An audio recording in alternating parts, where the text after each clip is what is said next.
Now to developing news in the Middle East, where Syrian rebels have captured the capital of Damascus following a quick incursion over the past week. Celebrations continue today in Damascus as cautious optimism grows here in the U.S.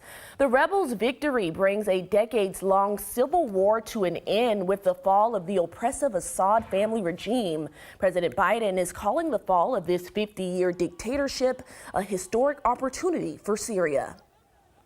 This is the best opportunity in generations for Syrians to forge their own future.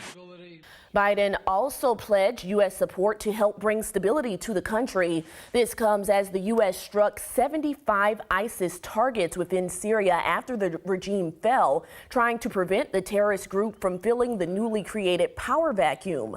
About 900 American troops will remain in Syria to continue those efforts. Meanwhile, Israel is also taking action, striking suspected chemical weapons sites and long-range rockets in Syria this morning.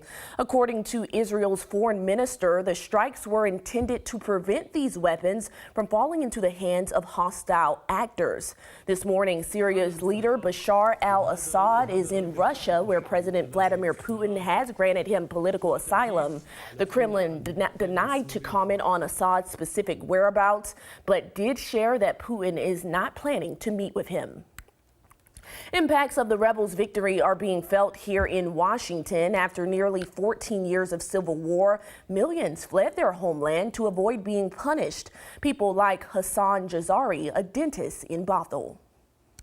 Our family has been dispersed throughout the world now. Hassan Jazari, a dentist born in Syria, is raising his 3 kids in Bothell. He ruled, and his family ruled with fear. But was beginning to lose hope that they would ever be able to step foot here in his homeland, or even meet their grandfather who lives there in Syria. Probably our name has been listed and we can't go back to Syria. And if we ever thought of going there, we'll probably be dragged into one of those gulags for punishment.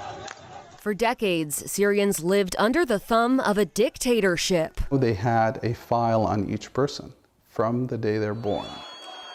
But finally, freedom. Freedom, the ability to participate. Syrians in Washington are cautiously hopeful that today is a new day. It's a new beginning, it's a birth. After rebel groups successfully overthrew Syria's government. It's waking up from a nightmare and how relieved you would be. It's exactly the same way. Jazari hopes to join the celebrations by next summer. 14 years is a long time.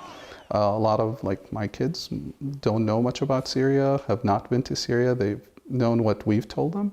So for them to actually go back and experience it and enjoy it and help rebuild it would probably be a great thing too. But until then, he relies on stories and traditions, like these cookies from Syria's capital, Damascus. This is something that we usually serve during the holidays and special occasions. We thought it's very fitting to have it and serve it.